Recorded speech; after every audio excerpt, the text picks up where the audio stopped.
Dr. Lindsey here. In this short video, I'll take you through a 16-month result in a 22-year-old.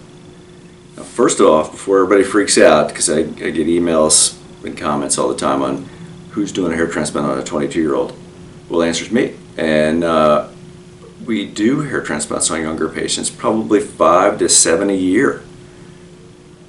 But it's critical that the younger patient plan on a few other things that the older patient maybe doesn't need to worry about quite as much. First is we make you bring your parents, because even though you're an adult, conceivably, it's easier to sell something that sounds good to a younger person with less worldly experience than it is somebody who's got a little more age on them. Additionally, we can often see what the parent's hairline, the dad's hairline looks like, and talk to the mother about her family. Next is most 20-year-olds have a hairline down here which would look completely goofy when they're 59 like I currently am. And so we only offer more mature hairstyles. And so I would guess if we see 14 younger patients per year, 7 or 8 of them go someplace else, and on occasion I see them back and they've got a low hairline. I have 2 or 3 videos of that. And then that's a big problem. It's difficult to fix. But we do a hairline that will age reasonably well. It might be too old of a hairline for a 25-year-old, but it won't look silly at 30 or 35 or 40 or 45. Next is almost always younger patients are going to need a second or third procedure.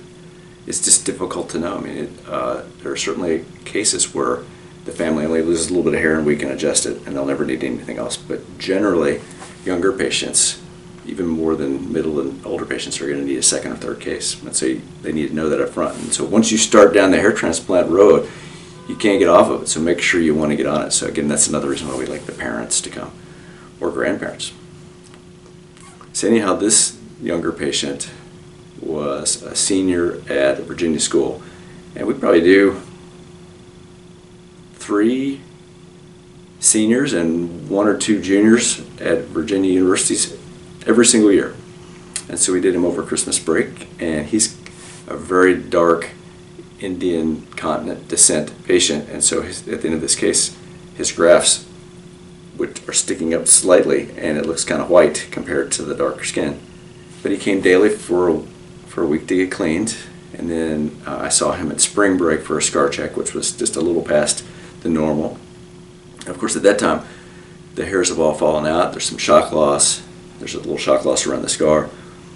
And even our older patients are wringing their hands about whether they made the right choice. And this young guy came with his parents, and everybody's worried, and you know, I reassured them. And then at the beginning of the summer, he started growing hair. And then I didn't hear from him, and he came in recently over his graduate school spring break. And so it's been 16 months. And I can't tell you how different this young fellow's demeanor was. So he walked in now at 16 months, and I really wanted to do an interview, but he's a very private young man. You know, before I would have probably described him as a nerdy kid that spends a lot of time in the library studying computer stuff. I suspect he still spends a lot of time in the library doing stuff now, but he's got a completely different me. He walked in with a big smile on his face. I asked how his parents were doing. His parents couldn't be happier. He's been going out on dates. He's got an internship with a company that every one of you guys watching this video has heard of, and a big paying job at the end of the summer. And so, again, hair transplants don't change lives, but in this young man, it took him from being kind of a library recluse to being a social, outgoing, friendly, jovial person.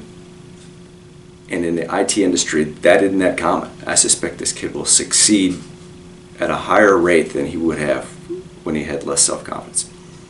So to conclude, if you're a younger patient, bring your parents, think this through, make sure it's something you want to do. Realize you're probably going to need more than one of these procedures. But if you proceed and you do it correctly, it really can give some people the confidence to make big changes in their outgoing life. If we can help you, give us a call. Thank you.